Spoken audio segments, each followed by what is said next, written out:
Ok, bonjour à tous, c'est Damien, fondateur de secrétaire indépendante.online.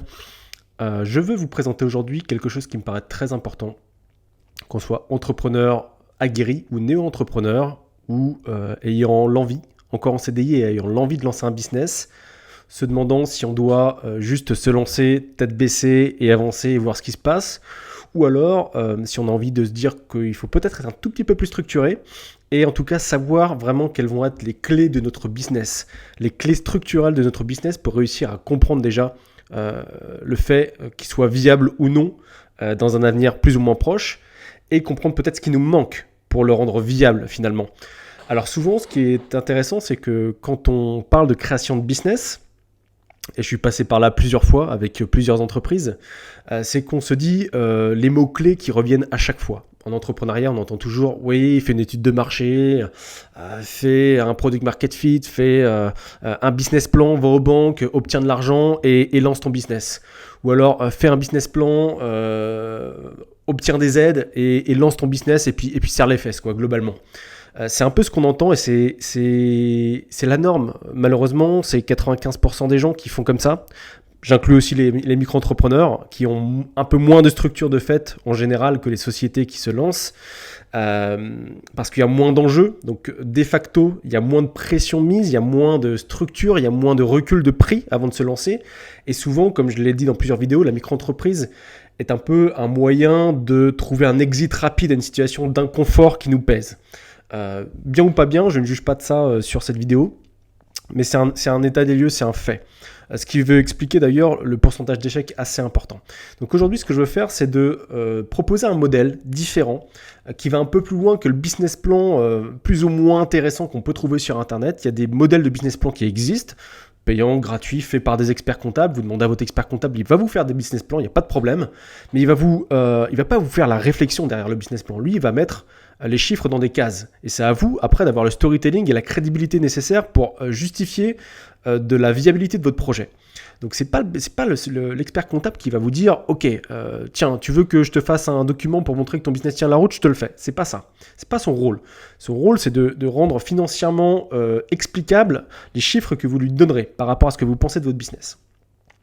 Donc, pour être capable de comprendre comment finalement va s'articuler son business, les différents piliers, différents modèles existent, mais un modèle aujourd'hui couramment utilisé est le modèle Canvas. Donc je ne vais pas faire la littérature autour de ce modèle-là, simplement j'ai envie d'en parler un tout petit peu parce que c'est un modèle qui, selon moi, permet de poser son business, d'effectuer une image de son business à un instant T et aussi de penser un tout petit peu à ce qu'on aimerait de son business pour envisager finalement les gaps. Donc au départ, quand on n'est pas encore lancé, c'est une image pour envisager ce qu'on aimerait faire de son business avec un peu le business idéal quelque part, ce qui permet de mettre en place des indicateurs de performance. Donc ça, c'est super intéressant. Mais quand on a déjà lancé son business, c'est important aussi de faire son canevas, aussi tout aussi important peut-être parce qu'il permet finalement de refaire une image à un instant T plus 5, plus 6, plus 7 mois. Je sais que je le fais tous les mois par exemple, et je regarde finalement ce qui me manque par rapport à ce que j'envisage comme étant mon business idéal. Et quelquefois aussi, il me permet de prendre différentes décisions. Mais ça, on verra ça un peu plus tard. Donc ce que je propose dans cette courte vidéo, j'espère qu'elle ne sera pas trop longue, c'est de partager les éléments constitutifs de ce modèle Canva qui est un modèle très simple mais efficace et je l'applique au métier des freelancers, donc notamment aux prestations de services et là moi je pense au business qui m'anime actuellement, que je lance, donc le site secrétaire-indépendante.online. Donc bien sûr je peux prendre l'exemple des secrétaires indépendants qui sont finalement prestataires de services. Le modèle Canva, si je le résume, effectivement, c'est une photo de la structure de l'activité. Ce qu'il faut bien comprendre, c'est que c'est pas pareil que le modèle qui existe également, qui est le Canvas, le Lean Canvas. Donc le Lean Canvas, c'est un modèle qui est un peu inspiré du Canvas, sauf que c'est un mariage entre l'inspiration Canvas que je vais vous présenter et le bouquin Lean Startup, la méthode Lean Startup, où en fait il y a une méthode agile de développement d'entreprise, notamment basée sur l'innovation. Donc le modèle Lean Canvas est plutôt axé sur l'innovation, donc j'en parle pas ici. Moi ce que je veux aujourd'hui, en tout cas à date, sur cette vidéo, c'est parler du modèle Canvas classique d'analyse de structure d'un business, qui finalement analyse la viabilité d'un modèle. Alors le modèle propose une analyse de la structure d'un business, et donc comme je dis, aide à valider la viabilité quasiment. Et ce que je voulais préciser pour finir dans l'introduction de ce modèle-là, c'est que c'est un modèle qui est à mon avis nécessaire dans l'analyse de son business, bien évidemment, mais qui n'est pas suffisant avant de, par exemple, se présenter à des investisseurs, avant de se présenter à des banquiers, par exemple. Parce que c'est un modèle avec lequel on va pouvoir être capable de faire une histoire autour de son business, montrer qu'on a réfléchi à nos forces, etc., à nos clients, à nos atouts.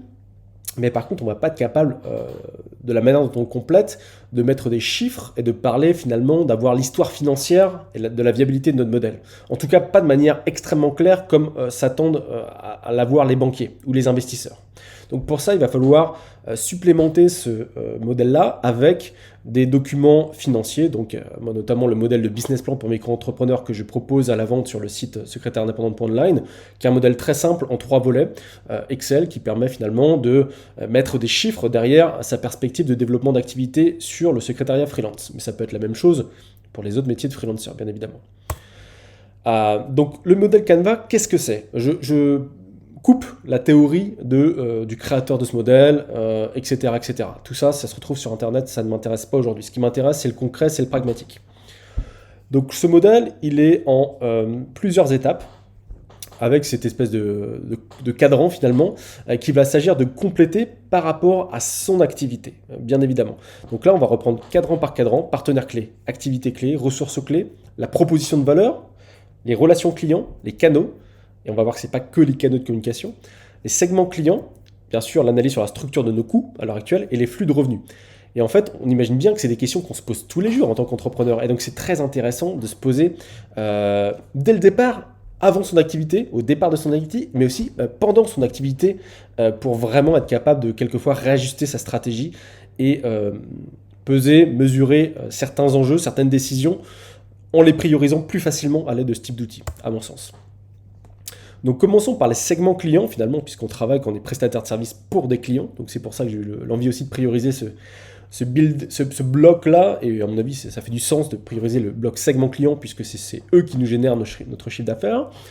Donc on peut véritablement parler d'un segment client ou de segment au pluriel client. Parce qu'on n'est pas obligé d'avoir qu'un seul segment client.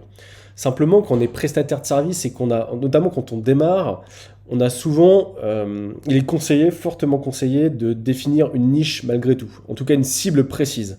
On ne peut pas s'adresser à tous les clients du monde parce que ça amène à des dérives, notamment une communication confuse, des coûts supplémentaires pour une communication qui doit être adaptée constamment. Donc, ce qui est fortement conseillé quand même, c'est d'avoir bien réfléchi au type de client qu'on souhaite targeter par rapport à notre connaissance à nous, nos capacités, nos compétences, et par rapport à notre connaissance sectorielle.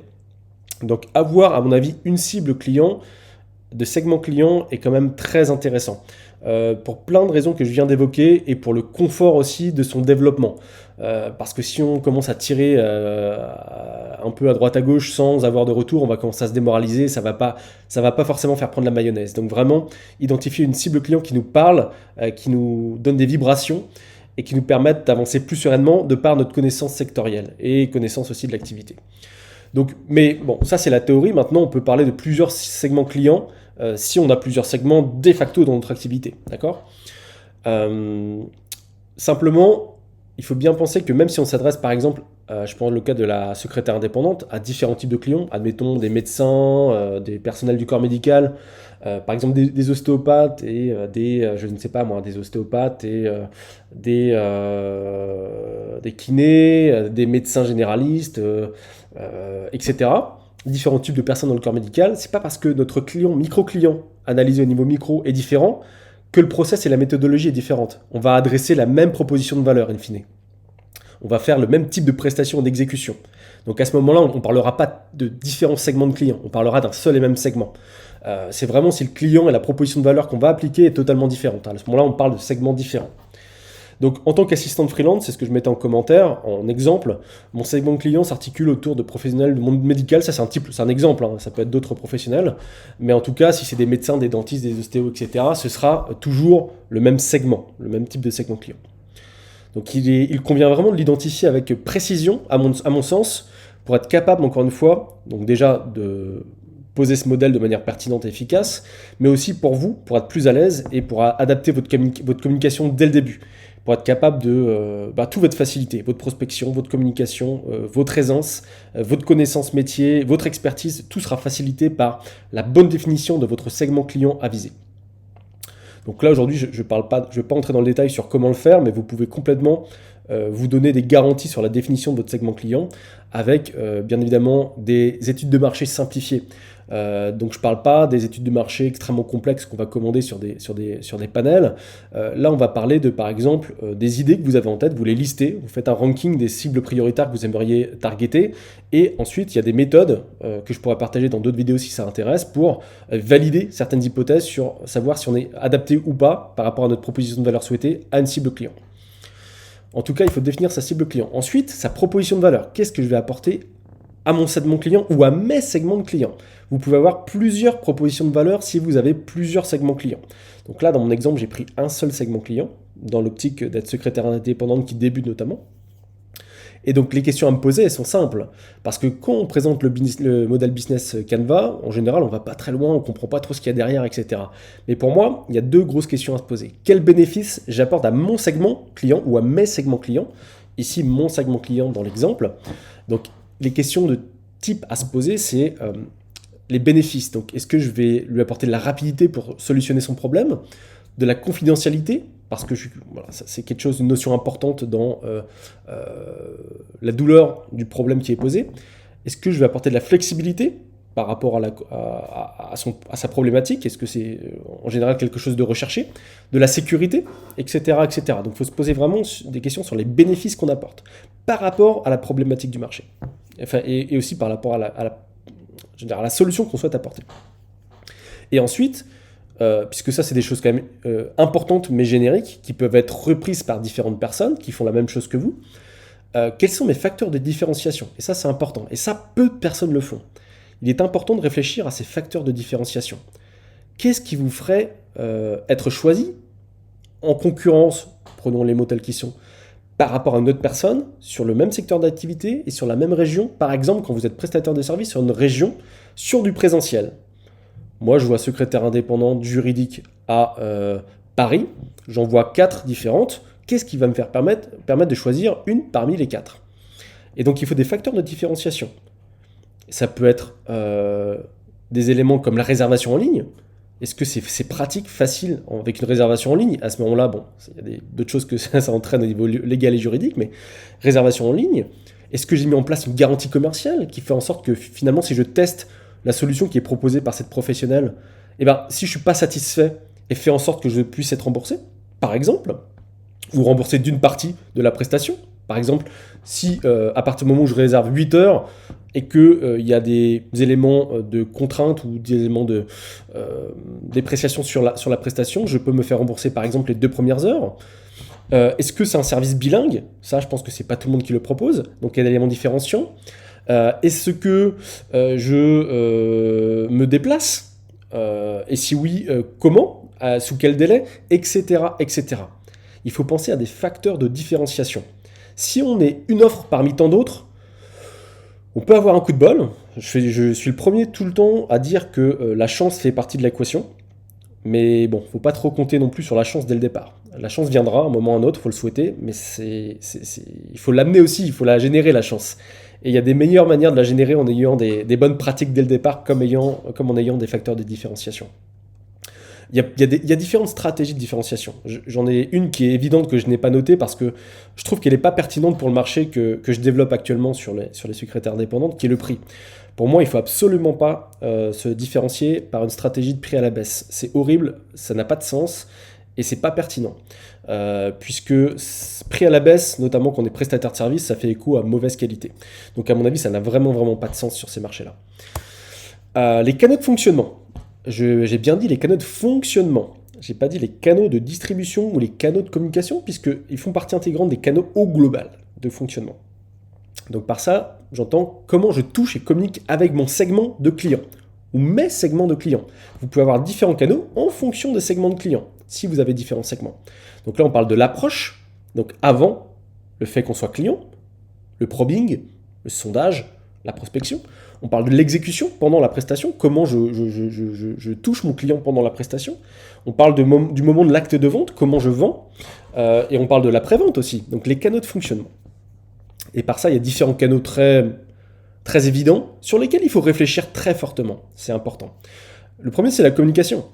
comment je vais communiquer avec mon client tout au long de ces 3-4 phases différentes, par exemple. Il peut y avoir plusieurs phases hein, auxquelles que je n'ai pas évoquées, mais là, c'est les phases qui sont généralement oubliées d'ailleurs. Pendant la prestation, on n'en parle pas, l'après-prestation, on en parle rarement, etc., etc. C'est très important.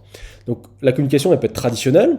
Je vais sur des forums rencontrer mon client, je fais des appels téléphoniques, j'ai des listes d'appels, j'ai des listes de leads, comme on dit en marketing. Ça peut être ce type de communication traditionnelle. Ou alors, je commence à être un peu plus dans la vibes, je communique avec Facebook, je communique via Instagram avec mon client, je communique sur LinkedIn, le réseau professionnel, avec mon client, via Deo, la version française, admettons, etc., etc.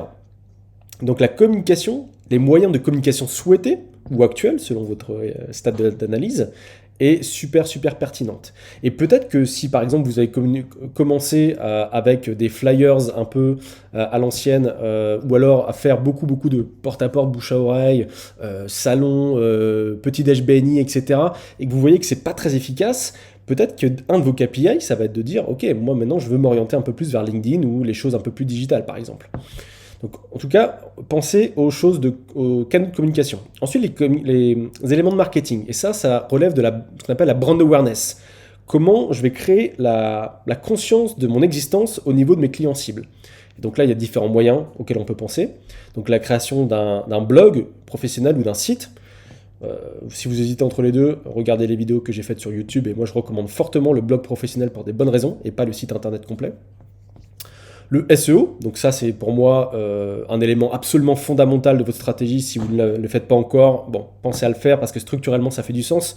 Mais en tout cas, c'est peut-être pas votre choix.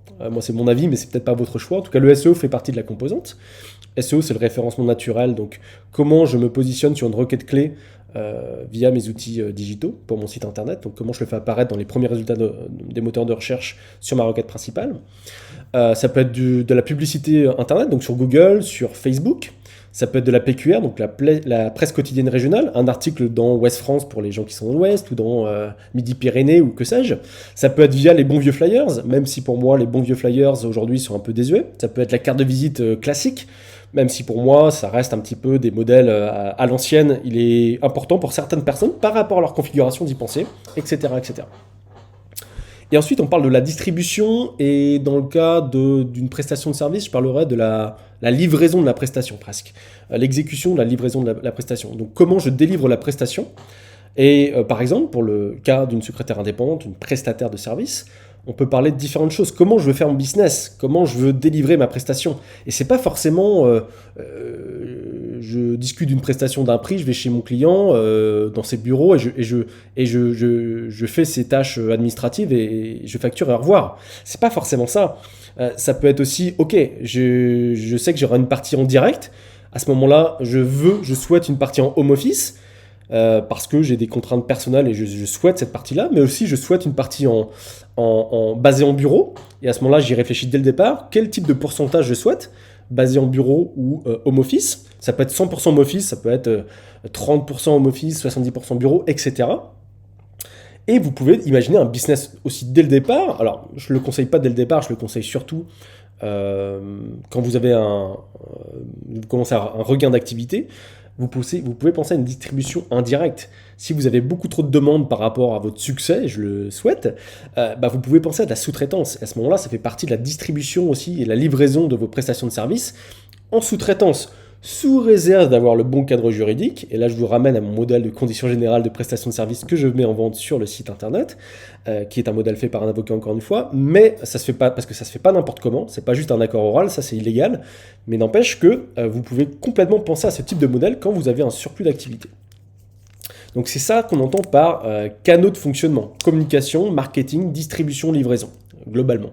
Donc ça, il faut y réfléchir dès le départ et se poser les bonnes questions. Et si on n'est pas au départ de son activité, si on est après plusieurs mois, plusieurs années, on peut se poser la question de si ça nous convient encore et qu'est-ce qu'on souhaiterait finalement mettre en place si ça ne nous convient plus. Et à ce moment-là, ça va nous permettre finalement d'analyser le gap, l'écart entre ce qu'on aimerait, ce qu'on souhaiterait et ce qu'on a à l'heure actuelle, et mettre en place les bons suivis, les bons indicateurs et les bonnes targets, les bonnes cibles en fait, pour notre business. Ensuite, on peut parler de la relation client. Le process total. Donc là, on va parler de la relation souhaitée. Quelle relation je peux mettre en place, je souhaite mettre en place avec mon client. Et c'est important aussi de la mettre en place et de la poser. La situation actuelle, ce que je veux mettre en place, pour vraiment mettre en place les bonnes actions pour y arriver. La relation client, elle n'est pas que pendant la prestation. Ça, c'est ce qu'on se dit, mais c'est faux, c'est entièrement faux. Ce qu'il faut imaginer dès le départ, c'est un process global, ce que j'appelle dans les points de partage formation que j'ai sur mon site, comment faire du 5-star service. D'ailleurs, c'est un bouquin qui existe, un 5-star service. Donc, comment on fait du service 5 étoiles. C'est en imaginant tous les stades de la relation. La rencontre, la manière dont je vais parler pour la première fois à mon prospect. Est-ce que ça va être un mail automatique dégueulasse? Est-ce que ça va être un mail automatique dégueulasse, mais avec une partie un peu sympa où je me présente par exemple en vidéo? Est-ce que ça va être du face-à-face, pur et dur, sympa, etc. Est-ce que ça va être du call téléphonique? Est-ce que ça va être de l'automatisation LinkedIn, etc., etc.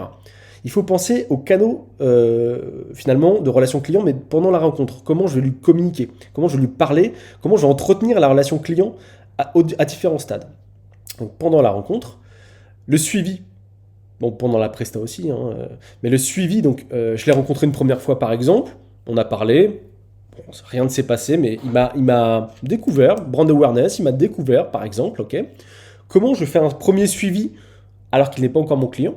Est-ce que je fais de l'emailing avec, vous savez, les séquences mail automatiques? Est-ce que je l'appelle?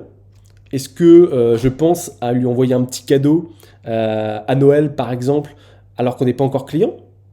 Ça peut être une super idée, etc., etc. On pense au suivi. Pendant la prestation, comment je communique pendant la prestation? Si ma prestation est une prestation qui va nécessiter 1 mois de travail par exemple, est-ce que je mets en place des systèmes annoncés au préalable avec une communication tous les 3 jours par exemple? Par quel moyen? Mail? WhatsApp? Appel? Téléphonique? Visio? J'en sais rien. Il faut penser au moyen de communiquer pendant la prestation. Après la prestation, comment je fais? Comment je fais après la prestation? Parce que c'est pas au revoir. Il faut vouloir garder son client. Donc comment je communique après la prestation? Séquence email, invitation à des forums, etc., etc. Comment je le fidélise aussi? Ça c'est important. Ça fait un peu partie de l'après-prestation, mais comment je le fidélise? Comment je m'assure qu'il se souvienne de moi, qu'il a envie de revenir vers moi? Donc ça c'est important, il faut y penser dès le départ. C'est pas trop tard et après que j'y pense. Ensuite, il y a un élément important que ça, on n'ose pas faire parce qu'on a peur très très souvent et qu'il faut faire. Moi, dans tous mes business, j'ai toujours mis ça en place. Ça me semble très important, à plus ou moins courte échéance. C'est ce qu'on appelle une scorecard en business. Donc, c'est une matrice de notation, une grille de notation qui va permettre, en fait, sur différents critères importants, de vous faire évaluer par votre client. Rapidité d'exécution, qualité de communication, qualité de la prestation, qualité des retours, enfin tout ce que vous voulez qui vous semble important dans la prise en compte de votre relation client et vous demandez de vous évaluer. Et vous pouvez faire évoluer, moi ce que je vous conseille c'est d'envoyer la scorecard tous les ans pour voir votre évolution de perception de votre client dans ses yeux. Donc ça c'est super important pour mettre en place quelquefois des actions correctrices par client ou au total, au global, si des remarques reviennent très régulièrement, pour améliorer votre prestation tout simplement. Ensuite, les flux de revenus. Donc là, on commence à entrer dans le dur avec la première étape des flux de revenus. Donc les flux de revenus, c'est tout ce qui va vous permettre de gagner de l'argent, qui va vous rapporter de l'argent. Il faut se poser la question de quel type de revenus on veut. Comment va se structurer notre flux de revenus par rapport à l'activité qu'on est en train de mettre en place. Et ça peut être évolutif avec l'évolution de votre activité. Vous allez tout de suite voir par rapport au type de questions qu'on va se poser. Est-ce que aujourd'hui, le type de prestation que je fais m'amène de la récurrence? Quel est le panier moyen de la prestation que je suis en train d'effectuer? Est-ce que mon client en moyenne il me prend 5 heures à X euros ou est-ce qu'il me prend 1 heure de temps en temps à X euros? Donc il faut imaginer le panier moyen parce qu'en fonction du panier moyen vous allez soit avoir une stratégie de volume soit une stratégie plutôt de ciblage. Ensuite, quels sont mon système de paiement à l'heure actuelle? Est-ce que c'est un problème ou pas? Paiement traditionnel, chèque avec tout ce que ça suppose en retard de trésorerie, etc. Paiement main à main cash, ce qui sera la pire des solutions, ou est-ce que je peux mettre en place avec mon type de client des paiements automatiques avec des solutions qui existent, MangoPay, virement, un peu à l'ancienne quand même, mais virement pourquoi pas, PayPal, tout est possible. Mais en tout cas, est-ce que j'ai pensé à mes systèmes de paiement qui me permettent aussi, qui me garantissent une certaine sécurité sur l'activité, quoi, quelque part. Donc ça, il faut y penser. Et bien souvent d'ailleurs, dans cette partie-là, les gens au départ n'y ont pas pensé du tout et globalement se posent des questions assez rapidement parce qu'il y a beaucoup d'impayés, beaucoup de problèmes. D'ailleurs, je traite de la notion d'impayé dans la formation que je propose.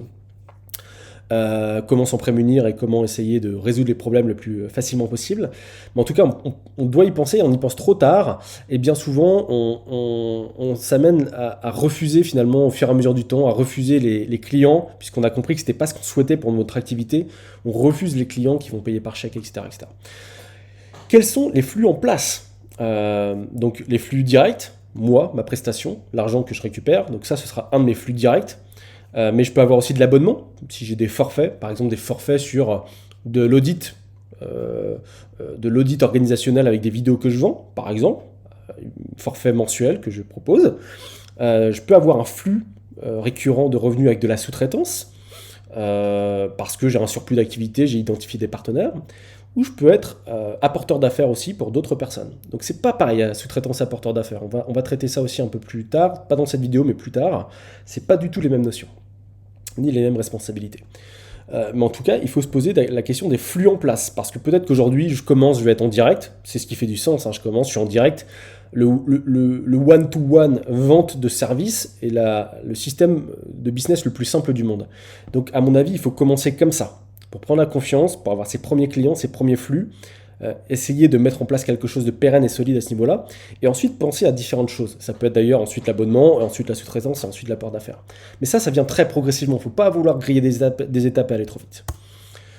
Les flux de revenus, c'est aussi intéressant parce que c'est là-dessus qu'on va envisager l'avenir, que ce soit des agrandissements dans son système d'entreprise, que ce soit des évolutions à terme. On peut déjà, même au lancement de l'entreprise, envisager d'ailleurs, il faudrait envisager quelque chose à 3 ans, 5 ans, 10 ans potentiellement. Et donc, est-ce que mon revenu, le revenu que je prévois d'avoir, est quelque chose de prédictible par type de flux? Typiquement, la prestation one-one, elle est classique, elle n'est pas prédictible parce que c'est quelque chose que je vais vendre en fonction de ma prospection, de la réussite de ma prospection. Donc, sauf si ma prospection est prédictible avec un engagement à 100%, là, oui, on peut commencer à parler de caractère prédictible, mais autrement, c'est pas du prédictible. C'est beaucoup d'efforts de votre côté, et c'est pas très scalable, comme on dit. On peut pas trop avoir un levier sur ce modèle-là. Ensuite, est-ce que le prédictible, par exemple, ce serait quand il y a du revenu récurrent, des abonnements qui sont pris année après année de manière récurrente. Là, c'est du prédictible. Ensuite, est-ce que j'ai une stabilité d'une année à l'autre par rapport au marché? Est-ce que le marché du secrétariat freelance va s'effondrer demain parce que ce sera remplacé par des robots?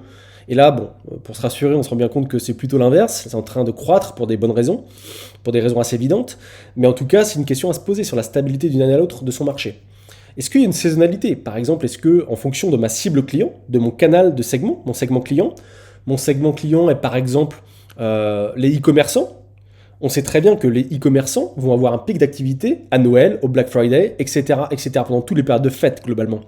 Ça dépend du type de e-commerce, mais globalement, c'est ça. Donc, on sait très bien que notre activité va être impactée par des saisonnalités en fonction des pics. Donc, il faut prévoir dans sa perspective de chiffre d'affaires ces saisonnalités-là. D'accord? Ensuite, le prix que je souhaite fixer. Est-ce que le prix, c'est moi qui le fixe par rapport à mes calculs et je suis autoritaire, j'ai une différenciation suffisante dans ma proposition de valeur, donc je suis capable de proposer un prix qui va être accepté par le marché? Ou est-ce que finalement c'est un marché tellement complexe où il y a tellement de concurrence que c'est plus complexe? Et à ce moment-là, ça peut être une notion où les clients fixent le prix. Malte, typiquement, c'est les clients qui fixent le prix parce qu'il y a tellement de concurrence sur cette plateforme, les prix sont tirés à la baisse, donc Malte, le client choisit le prix et bon, en gros, il nous poignarde. Bon, j'exagère, mais c'est à peu près ça. Les plateformes Tilmat, hein, je ne veux pas faire de discrimination sur la plateforme, c'est juste pour donner le principe. Donc, est-ce que c'est le client qui fixe le prix? Ou est-ce que c'est le marché qui fixe le prix? Par exemple, souvent on dit que sur le secrétariat freelance, le marché fixe le prix parce que sur un secteur donné, à compétence égale, on est plus ou moins sur la tranche de 30-35 € hors taxe par heure de prestation. Très bien, mais est-ce que c'est vrai? Et si c'est vrai, quelle est mon influence possible pour changer la donnée? Est-ce que j'ai une influence? Et il faut se poser ces questions-là dès le départ pour être capable de savoir si on va être cantonné sur cette zone-là ou si on va pouvoir sortir de cette zone-là parce qu'on a des éléments qui nous permettent de sortir de cette zone et faire du plus premium, par exemple. Donc ça, c'est des éléments importants sur les types de revenus, les flux de revenus. Ensuite, on analyse ses ressources, les ressources clés pour son activité. Et ce qui est important dans les ressources, souvent on se méprend. On se dit souvent que les ressources, il faut absolument que j'en fasse l'acquisition. Par exemple, je pense au matériel, je pense à plein de choses, aux formations. Alors, oui et non. Il faut s'en imprégner, mais on n'est pas forcé de les acquérir en fait. À mon sens, les ressources peuvent être louées, achetées, louées, prêtées, partagées.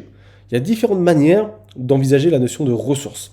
Et quand on pense aux ressources dans son activité, pour être capable de générer son activité, de la faire tourner, il faut se poser la question de différents types de ressources.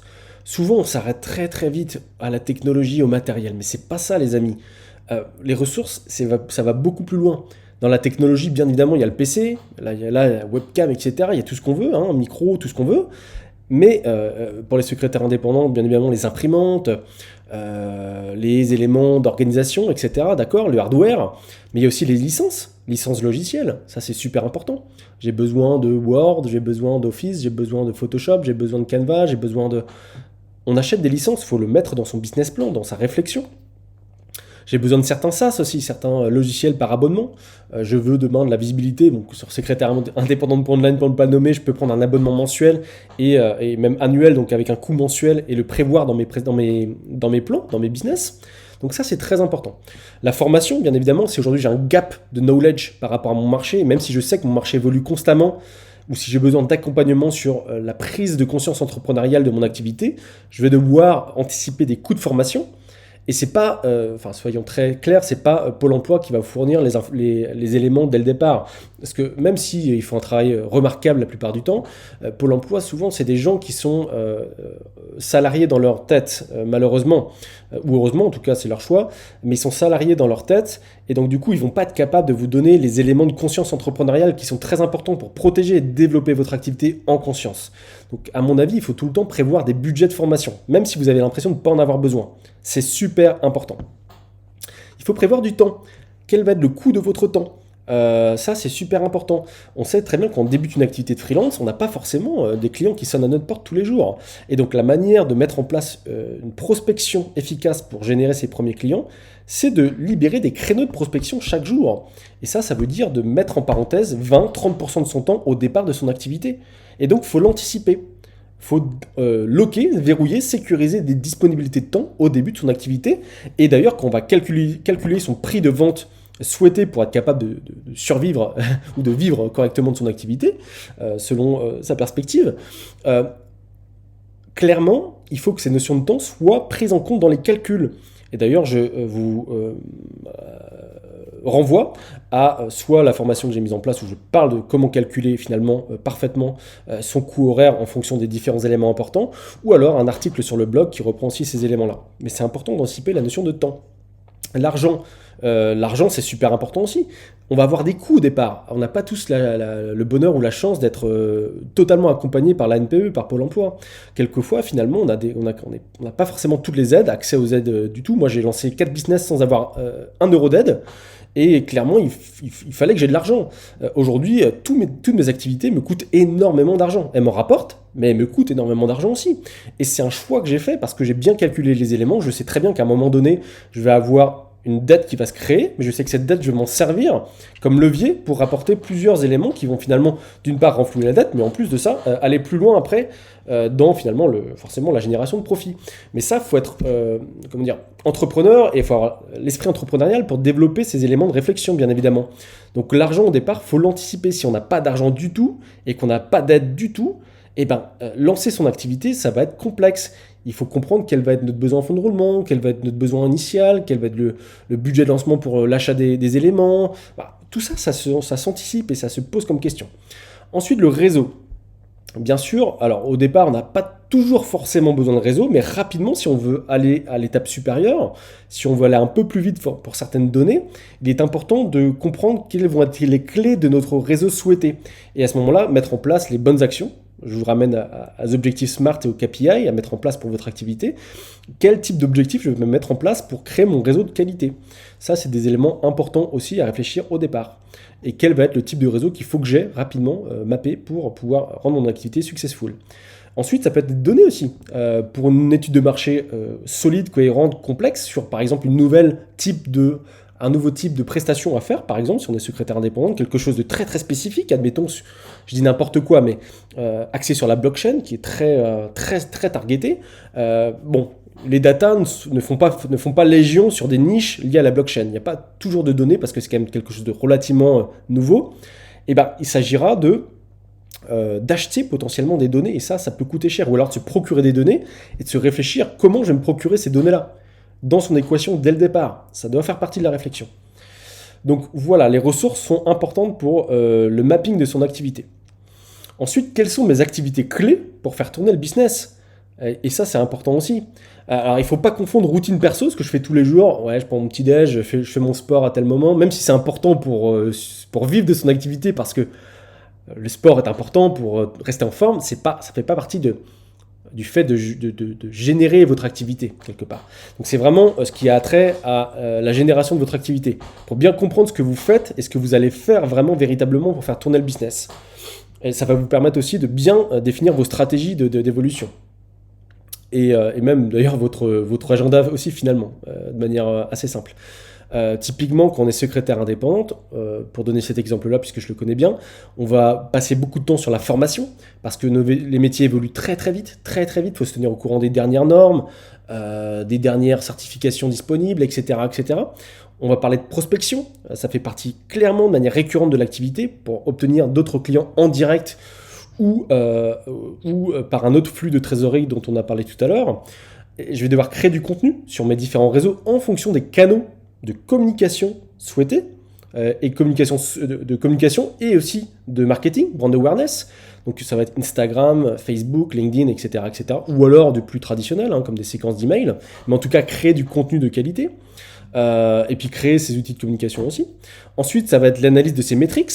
Parce que si on a mis en place des bons KPI, des bons indicateurs de business, de développement de business, ça veut dire qu'il faut les analyser. C'est pas le tout de les mettre en place, mais il faut les analyser de manière récurrente. Et donc l'analyse des métriques fait partie intégrante de l'activité. Ensuite, on va passer quand même pas mal de temps sur la partie contractuelle, l'édition des contrats pour être propre juridiquement, la comptabilité pour être propre juridiquement, notamment si on a différents flux de trésorerie, différents flux de revenus financiers, parce que certains flux sont plus ou moins complexes. Une vente en direct sera beaucoup plus simple qu'une vente, par exemple, via l'apport d'affaires, par exemple. Et selon même le type de paiement, les enregistrements ne seront pas les mêmes. Potentiellement, certains seront plus complexes que d'autres. Donc tout ça, ça se réfléchit au départ et ça se pose sur le papier pour comprendre ce qui va bien et ce qui ne va pas.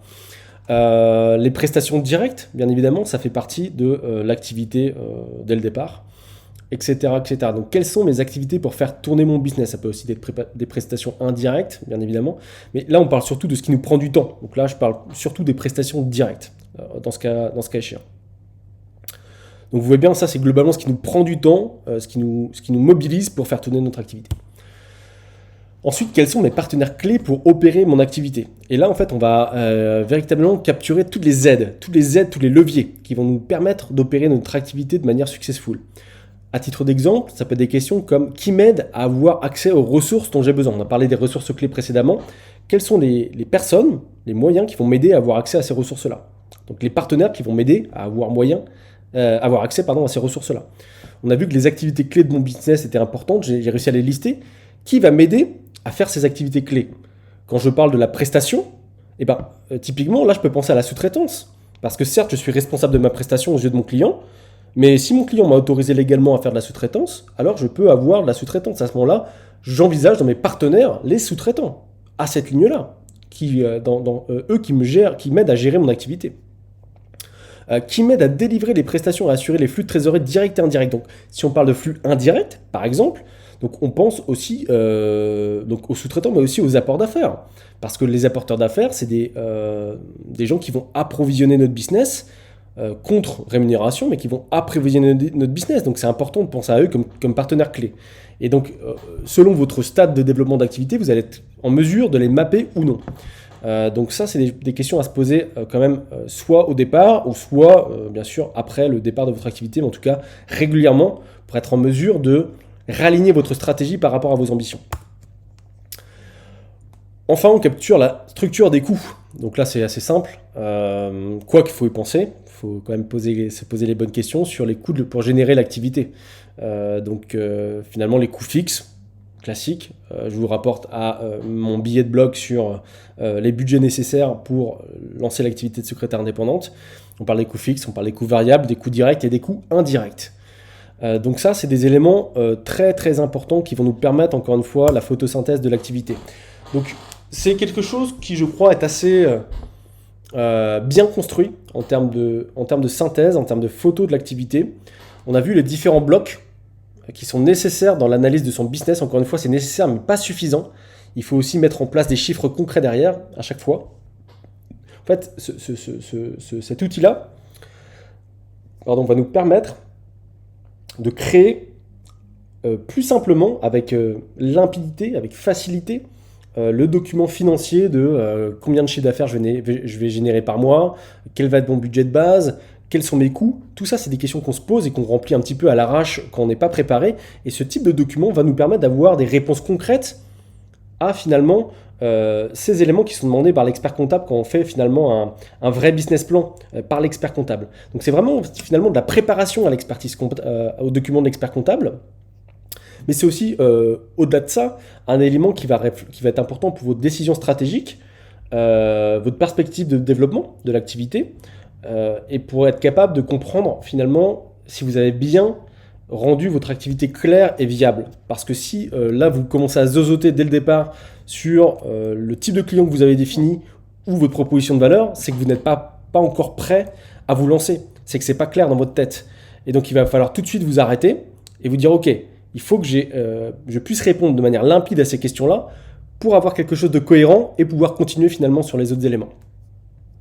Donc moi, la manière dont j'utilise, c'est que j'ai ce fichier-là sur ma société, typiquement celle que j'ai lancée pour le secrétaire indépendant.online, et je fais tous les mois une revue de mon Canva pour voir si je suis dans les clous par rapport à ce que j'avais envisagé ou si je dois changer de braquet par rapport à différents éléments.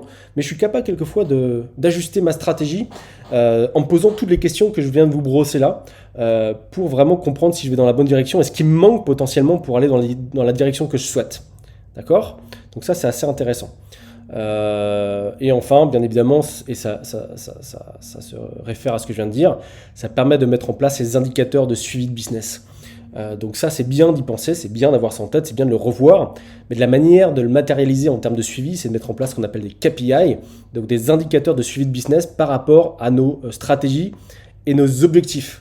De nos stratégies globales découlent des objectifs SMART, donc quantifiables, avec des indicateurs qui doivent être capables de découler de ces objectifs SMART et quantifiables. Et donc l'idée qu'on ait un businessman un peu plus aguerri qui va être conscient et entrepreneur, et un entrepreneur conscient, c'est de mettre en place ces quelques KPI. Il ne faut pas en avoir 40. À mon avis, 3-4 critères au départ sont très très bien. Des critères quantifiables pour voir vraiment si on arrive à piloter son activité de la bonne manière.